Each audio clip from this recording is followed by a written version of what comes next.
Even in death, the secrets surrounding Jeffrey Epstein remain heavily shielded, locked behind layers of silence, legal caution, and missing accountability. But death did not erase the digital residue he and his visitors left behind. Earlier this year, I led an investigation that uncovered something chilling: detailed location data tied to nearly 200 mobile phones belonging to people who traveled to his private island. The precision of the data was unsettling. We were able to trace movements down to mere centimeters, not only on the island itself, but also back to the neighborhoods, buildings, and routes these individuals took before and after their visits. What emerged was not just a map, but a silent record of behavior, one that forces us to confront uncomfortable truths about power, privacy, and surveillance in the modern world.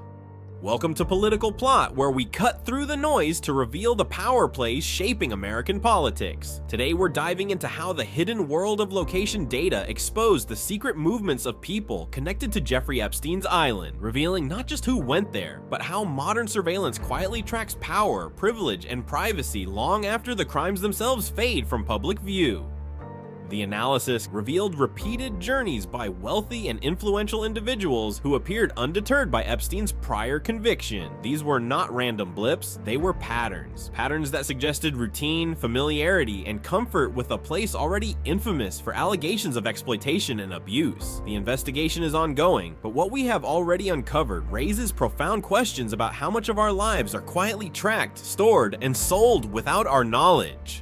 The island at the center of this story is Little St. James, often referred to as Epstein Island. It sits in the Caribbean as part of the U.S. Virgin Islands, an unincorporated territory of the United States. Epstein purchased it in the late 90s and turned it into his primary residence. What followed were years of private gatherings, secretive travel, and accusations that he groomed, assaulted, and trafficked countless young women and girls. The location data we obtained shows the most frequented areas of the island, the main residence with its pool, the beachfront, secluded structures, and the hilltop temple that has fueled years of speculation. These were not accidental stops. They were the gravitational centers of activity.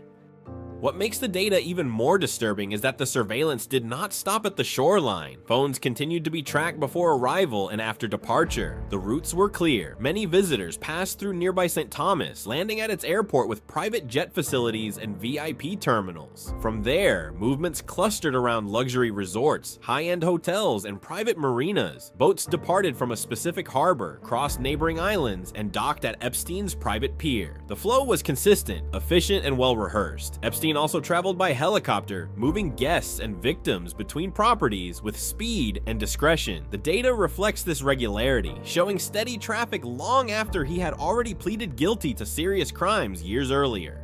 When the scope widens beyond the Caribbean, the picture grows even more unsettling. The same data traces visitors back to their presumed homes and workplaces across the United States. Locations appear in dozens of cities and many states, often marked as consistent nighttime or daytime coordinates. These points frequently align with affluent neighborhoods, gated communities, and exclusive vacation enclaves. Yet not all locations were wealthy. Some were modest, suggesting that among the data could be victims or employees rather than powerful guests. This is why names remain undisclosed and the analysis cautious. The data tells a story, but it does not explain roles or guilt. One absence stands out. There are virtually no data points across Europe. This does not mean Europeans never visited Epstein. We know from testimony and flight records that they did. A likely explanation lies in stricter privacy protections. European data laws severely limit the kind of location harvesting that is routine elsewhere. In contrast, looser regulations in the United States allowed this level of precision tracking to exist, be packaged, and ultimately be exposed.